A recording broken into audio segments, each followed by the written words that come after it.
Hello mga tropa! Kamusta na kayo? Salamat sa panonood ng bago natin vlog.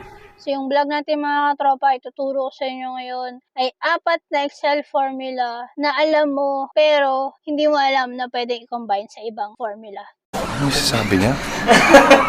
Ano daw? So ano yung sinasabi ko mga tropa, panoorin mo to, tapusin mo tong video na to para malaman mo. Pero bago tayo magsimula mga tropa, huwag mo na kalimutan hit yung like button, share mo tong video na to para hindi lang ikaw matuto today. And comment below mga tropa kung may tanong ka, may suggestion ka, or kung ano man yung gusto mong sabihin, i-comment mo na dyan sa baba mga tropa. And lastly, don't forget to hit the subscribe button and notification bell all para updated ka sa mga latest vlogs ko, para ma-notify ka sa mga bago kong uploads. So intro na tayo, talo na tayo agad sa tutorial natin.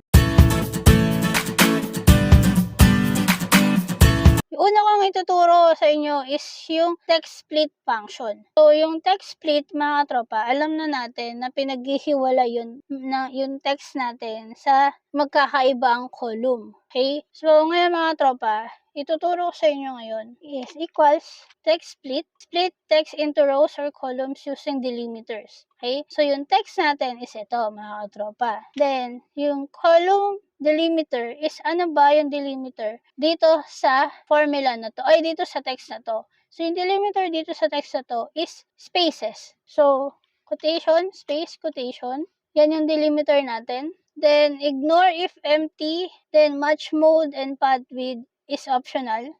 Then close na natin to, then enter. So nakita niyo mga tropa, pati si Mr. So pagka kinopy down ko to, so, yan siya. Okay, pati yung mga prefixes nila mga tropa nasasama.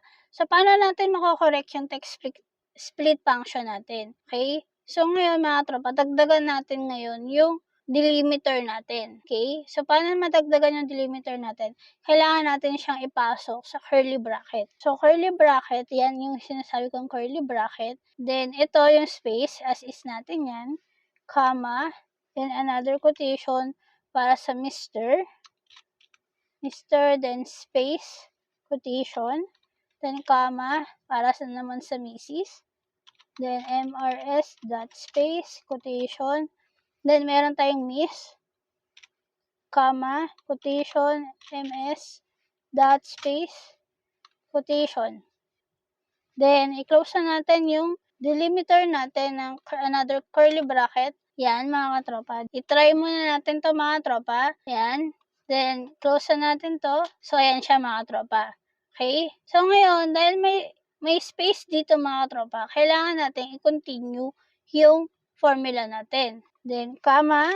So, ito mga tropa, row delimiter is wala naman tayong row delimiter dito. Then, as is lang natin yan. Then, another comma. Then, ignore empty. Then, ito mga tropa. Or, include empty. Sa tayo, mag-ignore empty tayo. Yan, true. Then, yung match mode, hindi na natin yan kailangan. Then, close lang natin. Then, enter. So, nakita nyo, ayan na siya mga tropa. Pag kinopy down natin to, ayan. So, tama na yung text split function natin mga tropa. Okay? So, ganyan mga tropa, gamitin yung text split function na may multiple delimiters. Okay? Next mga katropa is combination of XLOOKUP, sum function, and wildcards. So, ito yung data natin mga katropa. Hahanapin natin ngayon is yung caps. Okay? So, yan. So, yung caps natin mga katropa, nakita nyo dito. Caps black. Okay? So, ibig sabihin, itong caps na to, dapat buo siya. May black dapat. Gagamit tayo ng wildcards para ma-identify pa rin ni Excel na ito yung hinahanap natin. So, ngayon mga tropa, mag-XLOOKUP muna tayo. So, equals XLOOKUP. Okay, lookup value natin is ito. Pero dahil nga, kailangan natin siyang pasukan ng wildcards kasi hindi lang yun ang pangalan niya. Kailangan natin ng ampersand, quotation, then asterisk, quotation. So, yung asterisk natin is yan yung wildcard. Ibig sabihin, yung G1 is meron pa yon kadugtong. So, kaya nilagyan natin ng ampersand and wildcard. So, yan yung lookup value natin.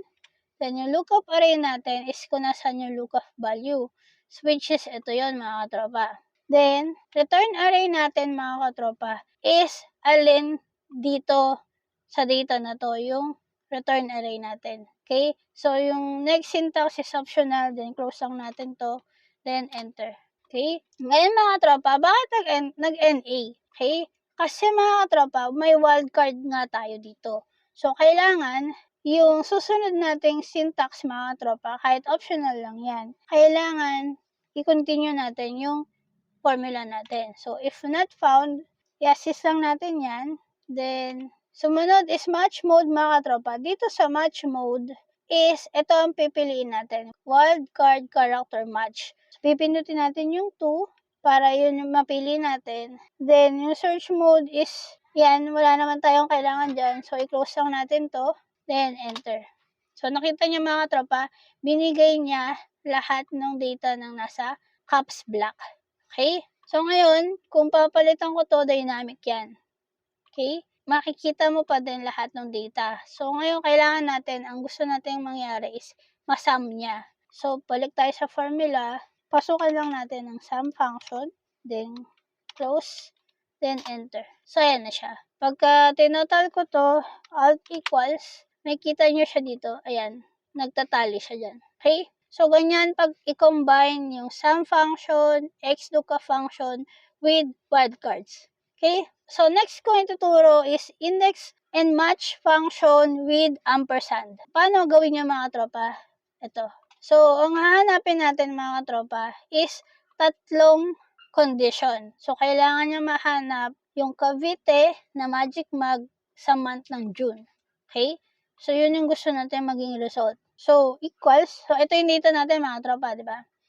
So, ito yung province, ito yung month, ito yung product. Kiwanti natin index. So, yung array natin mga katropa is ito. Yung kung ano yung gusto natin maging result, yun yung array natin. Then, next is row number. Dito natin ipasok si match. Then, lookup value natin is ito, yung Cavite, yung province. So, yung lookup array natin is kung nasaan yung lookup value natin, which is ito. Yan. Then, match type natin is exact match. So, close. Then, next natin mga tropa is column number is another match function. Yan. Then, ngayon mga tropa, dahil may dalawa pa tayo natitirang criteria or condition, ang gagawin natin dyan is yung lookup value natin is ito, then ampersand, then month. Pagsasamahin na natin siya sa isang lookup value. Okay? Pero dalawa yung hahanapin niya doon.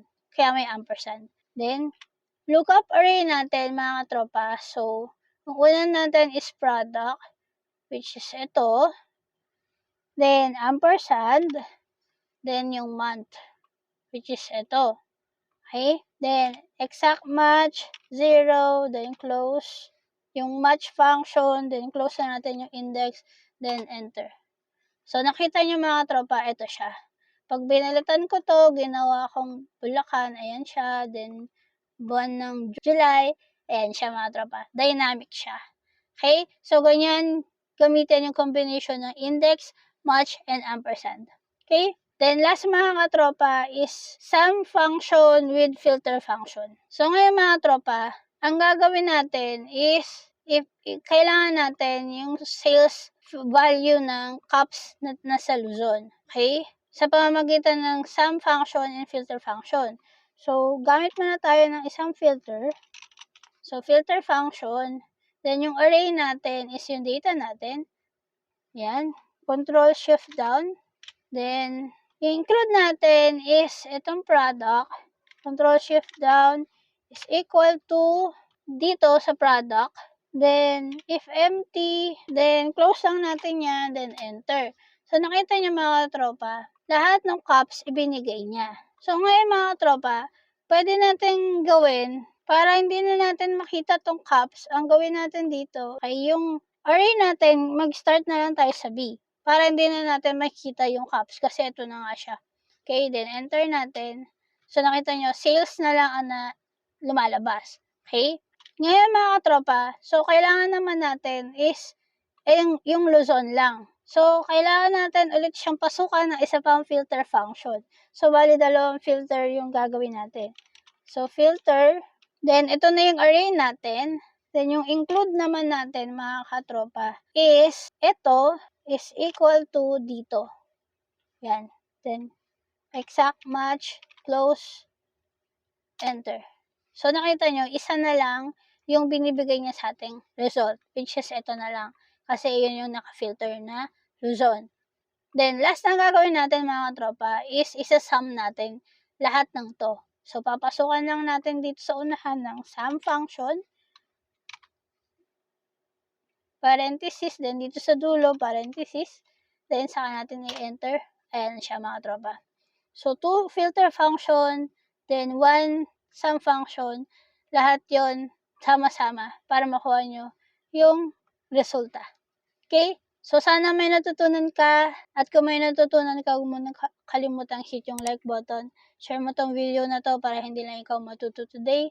And lastly, don't forget to hit the subscribe button and notification bell all para updated ka sa mga latest vlogs ko, para ma-notify ka sa mga bago kong uploads.